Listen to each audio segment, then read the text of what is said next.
তুমি চাইলে আজকে থেকে তোমার দায়িত্ব বুঝে নিতে পারো। So nice of you Usman. তার আগে আমার কেবিনটাতে যেতে ইচ্ছা করছে। মেয়ে দরকার নেই উসমান, আমি নিজেই যেতে পারবো।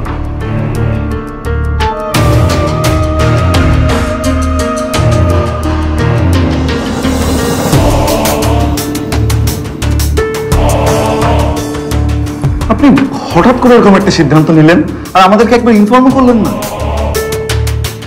আমি বুঝতে পারছি না বাবা, যার সাথে এত কিছু হয়ে গেল তার সাথে আবার। আমি যখন সিদ্ধান্ত নিয়েছি তখন বুঝতে হবে যে আমি ভেবে চিন্তে সিদ্ধান্ত নিয়েছি। এটা নিয়ে তোমাদের কাউকে মাথা ঘামাতে হবে না। আর কোনো বিজনেসম্যান কি নেই এই শহরে?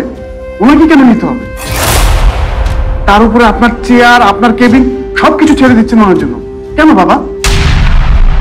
এক্স্যাক্টলি, আমার মাথায় তো কিছুই ঢুকছে না। বললাম তো, এসব নিয়ে তোমাদের ভাবতে হবে না। আমি নিজেই আমার অফিস আলাদা করে নিচ্ছি। বাবা, উনি কি আবারও আপনাকে ব্ল্যাকমেল করছে? আরমান, ওয়ালটন মাইক্রোওয়েভ ওভেনের খাবার গরম রাখে দীর্ঘ সময় ধরে। Walton microwave oven. কথা শুনতে পাও না? এসব নিয়ে আমি কথা বলতে চাই না।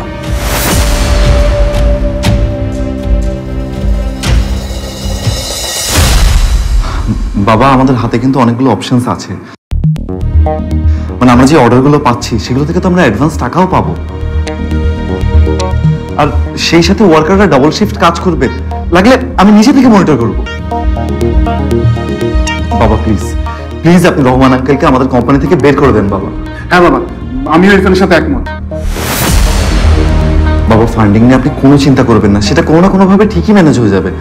কিন্তু রহমান আঙ্কেলকে আমাদের বিজনেসের পার্টনার করে ফেলা মানে আমাদের বিজনেসটা তাড়াতাড়ি তুলে দেওয়া। দুদিন অফিস করেই তোমরা নিজেদেরকে বিশাল বিজনেসম্যান ভাবতে শুরু করেছো।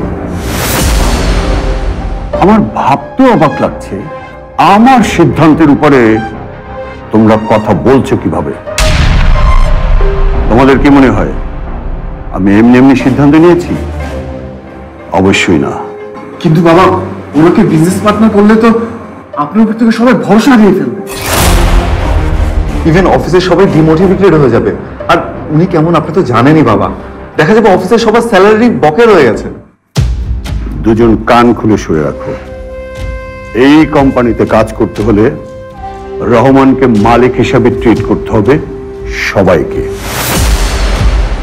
আর আমার কথায় যদি কারো ভরসা না থাকে তাহলে সে চাইলে রিজাইন দিতে পারে। এটা সবার ক্ষেত্রে প্রযোজ্য। বিষয়টা তোমাদের জন্য প্রযোজ্য।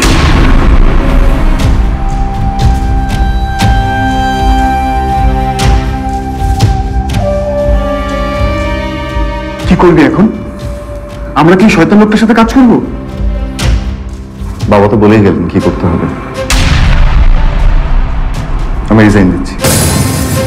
এই কোম্পানির সাথে আর এক মুহূর্ত না। আর রহমান নামের ওই মানুষটার সাথে তো কোনোভাবেই